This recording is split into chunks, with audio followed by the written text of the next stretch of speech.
परमपिता परमात्मा की असीम अनुकंपा से बहुत ही महत्वपूर्ण एकादशी पद्मा एकादशी, जिसे कमला एकादशी कहते हैं, इसके पावन अवसर पर हम लोग आज साधन सत्संग की चर्चा करने के लिए यहाँ बैठे हुए हैं। तो पहले तो ये समझ लेना चाहिए कि ये जो एकादशी है, आज ऐसे ही बैठा लो और आ जा तो थोड़ी आगे आ जाओ। तो एकादशी, इसका नाम पद्मा क्यों है, कमला क्यों है? तो इस एकादशी को जो भी साधन सत्संग, ज्ञानार्जन, भगवान से प्रेम, संसार की सेवा, दान पुण्य, जो कुछ भी किया जाएगा वो अनंत होता है। साथ साथ जो है, जो संयम है एकादशी का 11 इंद्रियों का, वो भी बहुत शीघ्रता के साथ अनंत से जुड़ करके अनंत लाभ देने वाला होता है। पद्मा, पद्म कहते हैं कमल को, पद्मा कहो या कमला कहो, बात एक ही है। कमल से कमला हो गया, पद्म से पद्मा हो गया। भगवान के नाभि से कमल निकलता है और उस कमल पर ब्रह्मा की उत्पत्ति होती है। उसी को पद्म कहते हैं, उसी को कमल कहते हैं। और उस ब्रह्मा से सारी सृष्टि की उत्पत्ति पर धीरे धीरे होती है। तो सारे संसार का जो मूल है, हम लोग पुरुषोत्तम अध्याय का आजकल स्वाध्याय कर रहे हैं ना, तो उसमें ऊर्ध्व मूलम अधः शाखा, जो इस संसार रूपी वृक्ष का मूल है वो ऊपर है और नीचे शाखाएं हैं। जैसे हमारा शरीर होता है, इसमें सिर मूल होता है, सिर के कटने से शरीर नष्ट हो जाता है। उसी तरह वृक्ष की जड़ कटने से वृक्ष नष्ट हो जाता है। तो मूल जो है परमात्मा है और तना जो है ब्रह्मा है। मूल से निकलता है तना, तने से निकलती हैं शाखाएं। तो मूल है परमात्मा, पद्मनाभ, जिनकी नाभि में पद्म है, कमल है। उस कमल पे ब्रह्मा जी प्रकट होते हैं। ब्रह्मा जो है सांख्य और योग में जो मूल प्रकृति है, उसके बाद जो प्रकटीकरण है महत्तत्व का, उसका सूचक है। मूल प्रकृति के बाद महत्तत्व, महत्तत्व के बाद फिर अहंकार, अहंकार के बाद फिर जो है इंद्रियां, पंचतंत्र मात्राएं, पंचमहाभूत, पंचमहाभूत के बाद फिर पांच मिलकर के सारा प्रपंच। ये वेदांत में और सांख्य में इसका वर्णन है।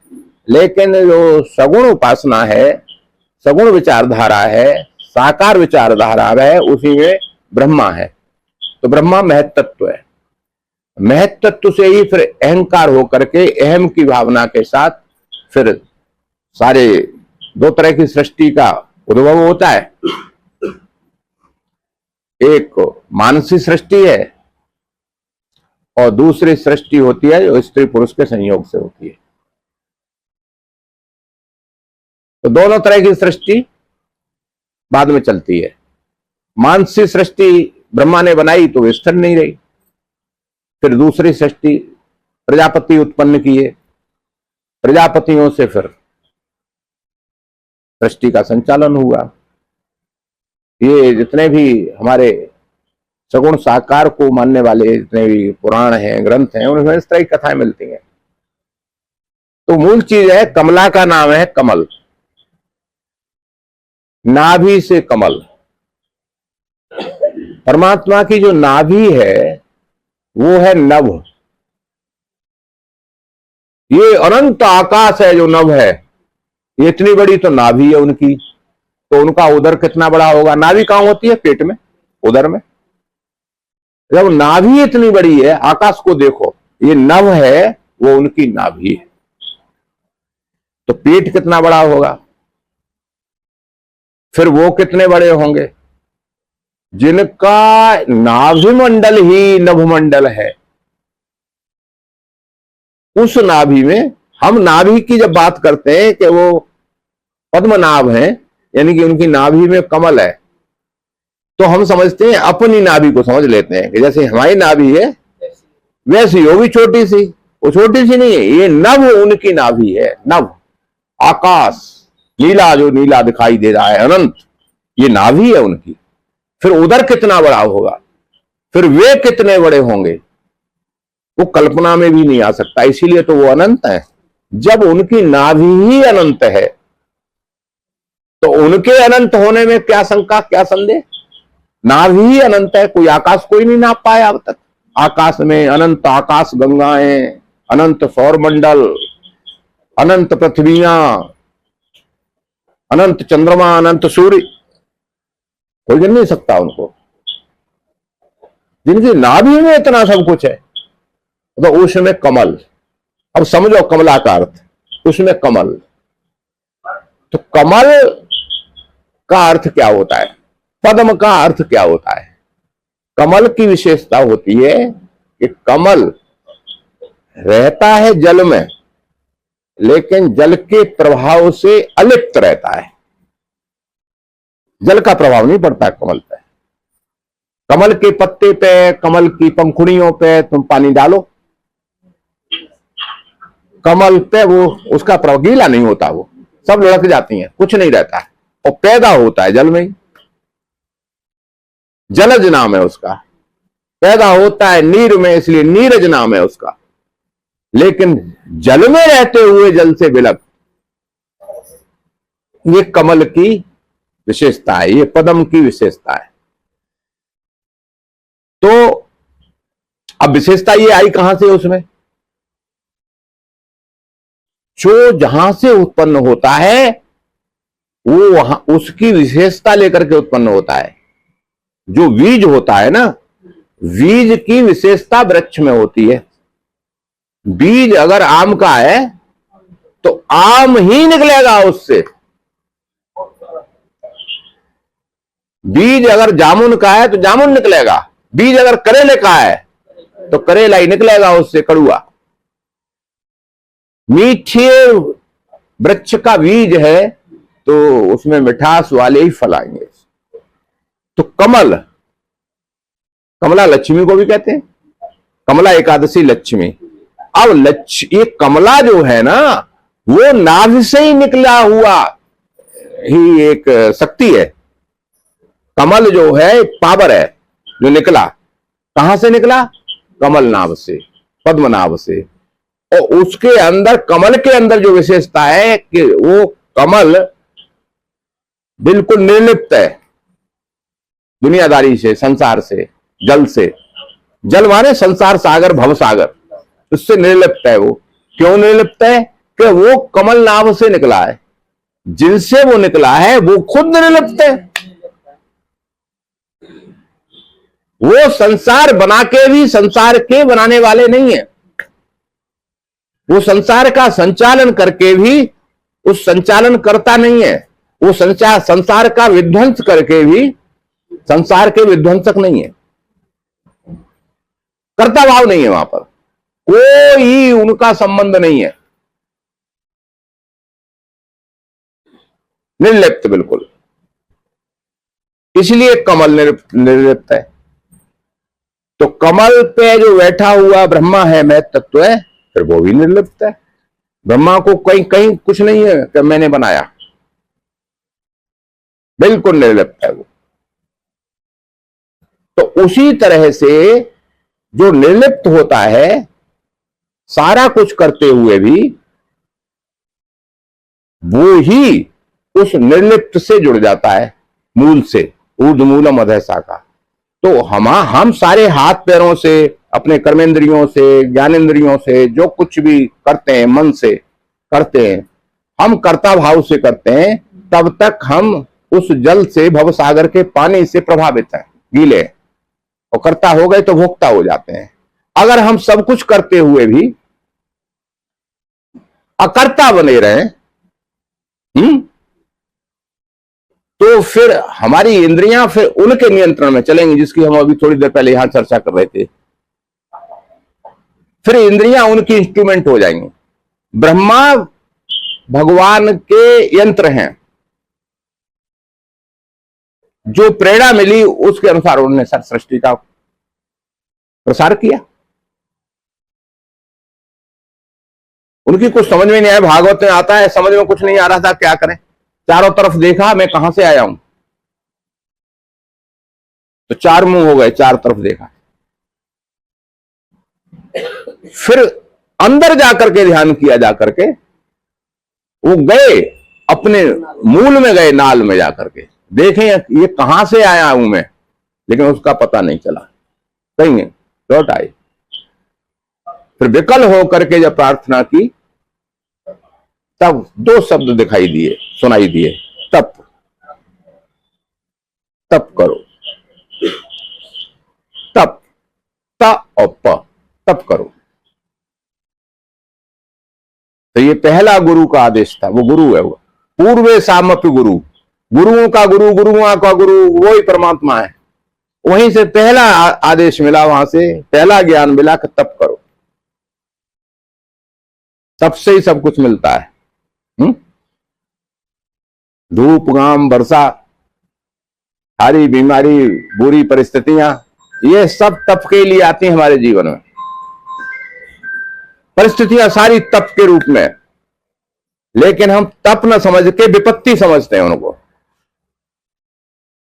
वहीं हम फंस जाए। यही तो हमारे मन का है, हम अपने मन को, मन हमारा, इंद्रियां हमारी, उसके इंस्ट्रूमेंट, उसकी यंत्र नहीं बन पा रहे हम, जैसे ब्रह्मा जी बन गए। फिर जो कुछ होगा उसके द्वारा होगा, निर्लिप्त होकर के, कि वो निर्लिप्त ही ने हमें निर्लिप्त बना करके हम भेजा है। हम खुद संलिप्त हुए सारे, हम खुद जो फंस गए उसमें आकर, मैं आ गई ना। जब तक मैं नहीं जाएगी और मेरा नहीं जाएगा, तब तक निर्लिप्तता नहीं आ सकती। निर्मम और निरहंकार, निर्ममो निरहंकारा स शांतिम अधिगच्छति, गीता का। जिसका मैं और मेरा चला जाता है, उसको क्या उपलब्ध होता है? शांति, शांति प्राप्त होती है। शांति किसे नहीं चाहिए? अगर शांति चाहिए तो ये कर्ता भाव छोड़ना ही पड़ेगा। निर्ममो निरहंकारा,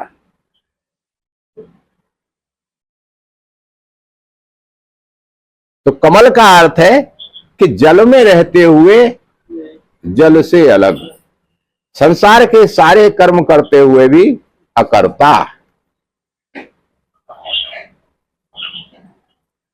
मैं नहीं हूं,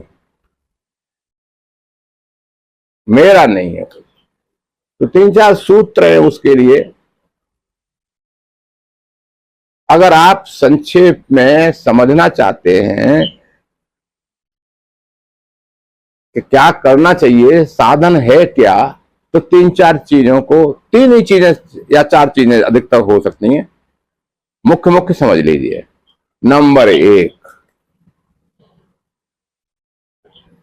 मैं उनका हूं। अपने मूल को याद करिए, कहां से आए? मैं उनका हूं। कमल इसलिए निर्लिप्त है कि कमल को मालूम है कि मैं कमल नाभ का हूं, उनका हूं, निर्लिप्त है वो। ब्रह्मा को मालूम है कि मैं उनका हूं, निर्लिप्त है वो। हम जब ये सोचते हैं कि मैं शरीर का हूं, मैं परिवार का हूं, मैं धन का हूं, मैं संबंधियों का हूं, यही फसंत है सारी की सारी। मैं उनका हूं, पहला सूत्र क्या है? मैं उनका हूं, मैं उनका हूं, मैं उनकी हूं। पहला, आधी बीमारी यहीं से कट जाती है, मैं उनका हूं। इस पे किसी को तर्क करना हो तो कर सकता है अभी कि हम उनके नहीं हैं, सिद्ध करें हम नहीं हैं उनके, मैं उनका हूं, सिद्ध है ये। दूसरा, मेरा कुछ नहीं है। दूसरा सूत्र, मेरा कुछ नहीं है, हम उनके हैं। सामूहिक रूप से बोले तो हम उनके हैं, हम उनके हैं और हमारा कुछ नहीं है। अब जो है इसमें से 50% तो उसी में चला गया, अब 25-30% और गया, हमारा कुछ नहीं है। तीसरा सूत्र है कि सब उनका है। जब हमारा नहीं है तो कोई तो मालिक होगा, तो सब उनका है। जिसको तुम अपना समझते हो वो सब उनका है। फिर हमारा क्या है? तो वे हमारे, सब उनका है, वे हमारे हैं और हमारा कुछ नहीं है। अब कौन सी समस्या रह गई? फिर वो चाहे जैसे चलाएं इसको, जब उनका है चाहे जैसे चलाएं। वो चाहे तो सब विध्वंस कर दें, वो चाहे तो बनाए रखें, वो चाहे तो और निर्माण कर दें, जब उनका है तो। अब कोई समस्या जीवन की रह जाती है क्या? कोई समस्या नहीं रहती। सब उनका है, वे हमारे हैं, और हमारा कुछ नहीं है। तो बिगड़ेगा तो उनका बिगड़ा। सारी समझो। यहाँ बैठे तब तक सब समझ में आ रही, घर पे जाके सब मेरा है। तो यही रहो हमारे पास। यहाँ तो मतलब दिमाग उसमें भगवान में पहुंच गया। हाँ, तो तभी तो वो हमारे घर पे जाके फिर सब हमारा है। तो घर पे क्यों बार बार? हम तो रोज जानते तो सब है, लेकिन मानता तो कोई नहीं है। तो कोई किसी को नहीं मनवाना है, हमको मानना है, सत्संगियों को मानना है। सबको मनवाने के चक्कर में पड़ोगे तो खुद भी नहीं मान पाओगे। ये हमको मानना है ना। अब इसमें कठिनाई आती है, उस पर चर्चा करो। हम उनके हैं, बोलो हम उनके हैं, ठीक है। हमारा कुछ नहीं है और सब उनका है। हो गए साधन? हो गया साधन। और सूत्र बताएंगे अभी। हो गया। अब बने चाहे बिगड़े, बिगड़ेगा तो उनका बिगड़ेगा, बनेगा तो उनका बनेगा, लेकिन वे हमारे हैं, ये नहीं भूलना। अब क्या है कि फिर का बिगड़ने नहीं बिगड़ रहा है, तो जब उनका ही बिगड़ेगा तो नहीं, बिगड़ने नहीं देना है, लेकिन बनाना है। लेकिन बनाना है उनका मान के, अपना मान के नहीं बिगाड़ना। उनका मान के बनाना है, अपना मान के नहीं बनाना है। अब जैसे सरकार की है कुर्सी में जो ऑफिस में मिली है किसी अधिकारी को, है उसकी तो नहीं है, तो क्या आप उसको कोई तोड़फोड़ करे ऑफिस में आकर के तो कर लेने देंगे? नहीं करने देंगे, है ना, क्यों? हमारी जिम्मेदारी है। तो उनका भी हमारे रहते कैसे बिगड़ जाएगा? हम अपना समझ के कि हमारा बिगड़ रहा है ये मान करके जब बनाते हैं तो वही फंस जाते हैं। हम सारे काम करेंगे, परिवार भी देखेंगे, पत्नी को भी देखेंगे, समस्याओं को भी देखेंगे, बीमारी को भी देखेंगे, सब कुछ देखेंगे हम, लेकिन ये जो घर में परिवार को देखेंगे तो परिवार उनका है, इसलिए परिवार की सेवा करनी है, क्योंकि वो प्रसन्न होंगे। उनके परिवार की सेवा करके वो प्रसन्न होंगे। अरे किसी के बच्चे की कोई सेवा करे, तो उसकी माँ और पिता प्रसन्न होंगे कि नहीं होंगे? तो हैं सब उनके, हमारे कोई नहीं, हमारे तो वही है। जिस तरह से कोई लड़की ससुराल में आती है, तो उसका संबंध केवल पति से होता है। ब्याह के कौन लाता है? बोलो, पति लाता है। तो संबंध तो पति से ही हुआ। अब पति के पिता है, माता है, भाई है, बहन है, भौजाई है, पूरा परिवार मिलता है वहां पे। तो पति के रिश्ते से ही मिलता है वो, और सबकी सेवा करती है।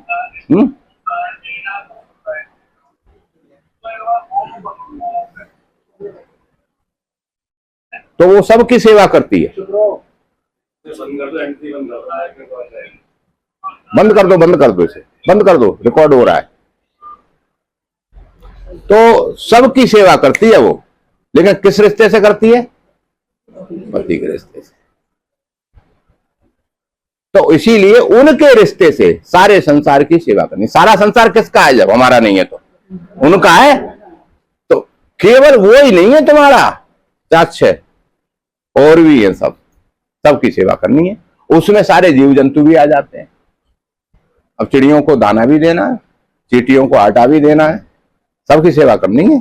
कुछ सगे रिश्तेदार होते हैं, कुछ लगे होते हैं। तो ये जीव जंतु जितने हैं ना, ये सब लगे रिश्तेदार है। अब इनकी उपेक्षा नहीं करनी, इनकी भी गर्मी में मान लो उनको भी प्यास लगती है, वो सब है तो उन्हीं के भाई, सब उन्हीं के तो हैं, सब उनके हैं। और बे हमारे, हमारा कुछ नहीं है। फिर चाहे बने चाहे बिगड़े, जितनी हमारी क्षमता है उतनी तो सेवा करेंगे हम। हमारी क्षमता इतनी है, जो हमारे सामने है ना, उसकी सेवा करें। अब हम यूक्रेन का युद्ध तो नहीं रुकवा सकते, तो वो हमारे ऊपर लाइबिलिटी भी नहीं है, वो जिम्मेदारी नहीं है हमारे ऊपर। हमारे ऊपर जिम्मेदारी है, अगर घर में दो लड़ रहे हैं, परिवार में है, गांव में लड़ रहे हैं ना, तो उनका समझौता कराने की कोशिश करें, ये हमारी जिम्मेदारी है। अगर हमारी चल रही है वहां, तो जहां नहीं चल रही वहां नहीं, यूक्रेन के युद्ध में तो नहीं चल रही, तो उतना हमारी जिम्मेदारी है जितनी है, ठीक है ना। तो बस उसी में वो प्रसन्न है। सामने जो परिस्थिति है, सामने भूखा आ गया ना, तो उसको भोजन देना है, हमें भूखे ढूंढने नहीं है। सामने प्यासा आ गया, उसको पानी देना है। सामने अज्ञानी आ गया, उसे ज्ञान देना है। जो सामने आ जाएगा उसको देना है। उसके बाद उतनी बड़ी जिम्मेदारी हमारी। भाव ये रहना चाहिए कि सबको मिल जाए। भाव तो अनंत हो सकता है, कर्म अनंत नहीं हो सकता। कर्म तो उतना ही होगा जितनी तुम्हारी क्षमता है। ध्यान से सुनो इस बात को। लेकिन भाव अनंत हो सकता है। सर्वे भवन्तु सुखिनः, सर्वे सन्तु निरामया, सर्वे भद्राणि पश्यन्तु मा कश्चित् दुःखभाग्। किसी कोई दुखी न रहे, सब सुखी रहे, सब आनंद में रहे, सब स्वस्थ रहे। ये भाव करने में क्या है? भाव तो सबके लिए करना किया जा सकता है, लेकिन सेवा सीमित है। सेवा हमेशा सीमित होती है, भाव असीमित होता है, तो वो सीमित सेवा भी असीमित सेवा हो जाती है। भाव अगर असीमित है, अनंत है, अनंत मास में, पुरुषोत्तम मास में तो भाव अनंत रहना बहुत आवश्यक है। जब भाव अनंत है तो थोड़ी सेवा भी अनंत की सेवा हो जाती है। तो इसलिए इस पुरुषोत्तम मास में अनंत की सेवा करने के लिए भाव अनंत रखते हुए सीमित शक्ति के साथ असीमित से जुड़ा जा सकता है, असीमित सेवा की जा सकती है। यह भाव रखना चाहिए। तो जितना सामने है, जो परिस्थिति आ गई, वही तुम्हारा कर्तव्य है। कहीं जा रहे हो किसी और उद्देश्य को लेकर के, रास्ते में एक्सीडेंट हो गया, किसी का पड़ा है, तड़प रहा है कोई, और कोई नहीं है बचाने वाला, तो सामने परिस्थिति दूसरी आ गई।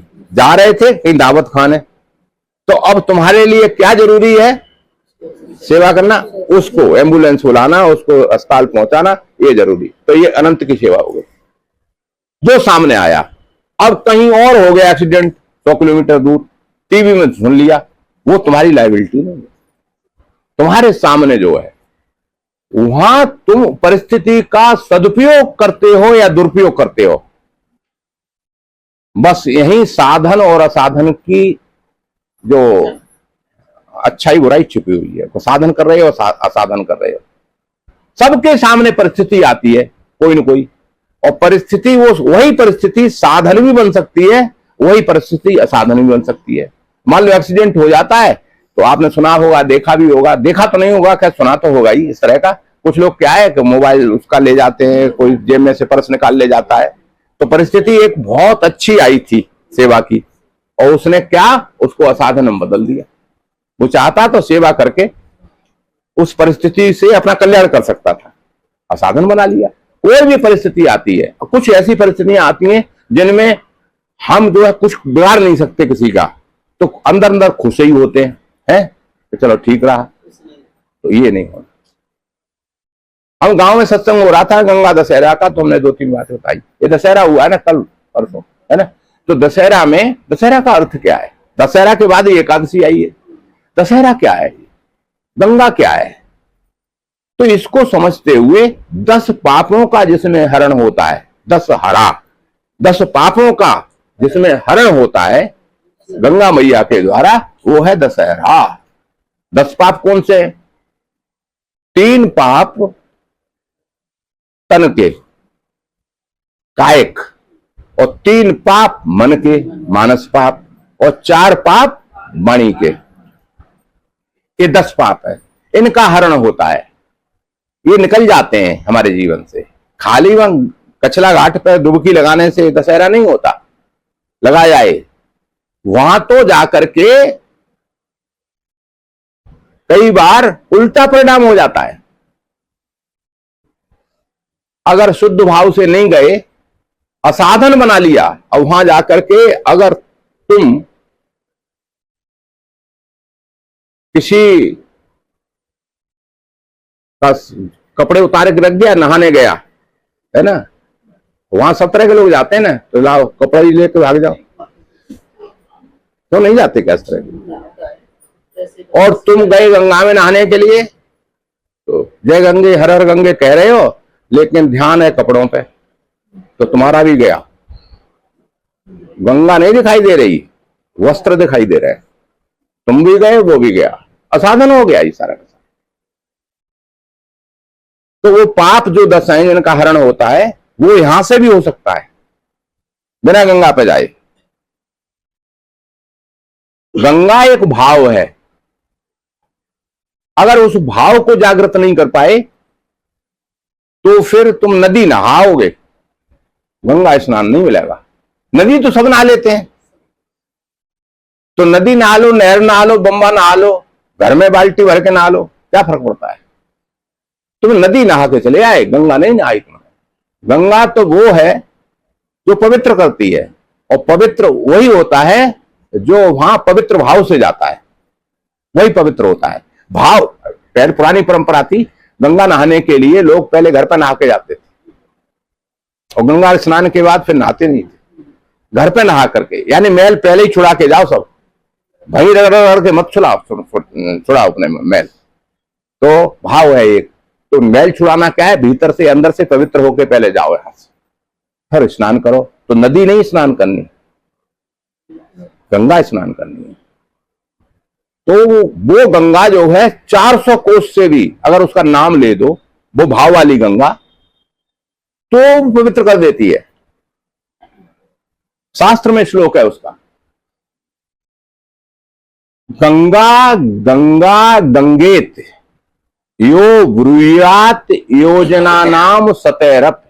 अगर केवल नाम ले दे गंगा 3 बार, गंगा गंगा गंगा 3 बार, यो ब्रूयात जो बोल देता है, कितनी दूर से? योजना नाम सतैरप, 100 योजन दूर से। 1 योजन में होते हैं 4 कोस, 100 योजन से बोल दे, यानी कितने कोस?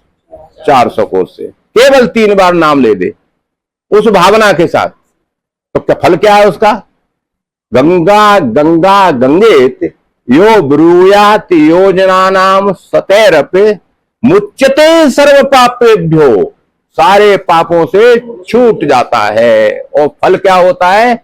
विष्णु लोकम सगच्छति, वो विष्णु के लोक को, नारायण के लोक को चला जाता है। यदि गत्वान निवर्तन्ते तद धाम परमम, जहां पहुंच करके फिर लौटना नहीं होता, उस धाम को प्राप्त हो जाता है। अब गंगा पे तो गया नहीं, गंगा तो नदी तो नहाई नहीं उसने, वो भाव नदी है, उसमें स्नान करना है। तो ये 10 पाप जो हैं जिनका हरण कर लेती है गंगा दशहरा के दिन, वो 3 कायिक पाप, याद है? पहला पाप हिंसा, याद है कि नहीं? दूसरा शरीर का, हाँ, पहला हिंसा, किसी को चोट नहीं पहुंचानी है, किसी को चोट नहीं पहुंचानी। तुम भी तो थे, याद करो, किसी को चोट नहीं पहुंचाना, मन वाणी कर्म से किसी को चोट नहीं पहुंचानी। लेकिन यहां कायिक पाप की बात है, हाथ पैर चलाने नहीं है किसी को, और दूसरा पाप क्या है? चोरी। भूल गई, चोरी करना ये शरीर से ही होता है, चोरी भी शरीर से ही होती है, हाथ पैर से ही चोट पहुंचाई जाती है। शरीर के पाप क्या है? 3, हिंसा, चोरी और तीसरा क्या है? व्यभिचार। ये शरीर से, व्यभिचार शरीर से ही होता है। ये शरीर के 3 पाप हैं। 3 पाप हो गए शरीर के। अब दशहरा में 10 पाप हैं, हिंसा, चोरी, व्यभिचार। ठीक है। अब 3 मन के पाप हैं। मन के पाप 3 है, वो तुम बता रहे थे अभी, उसमें से मन के पाप 3 कौन कौन से हैं?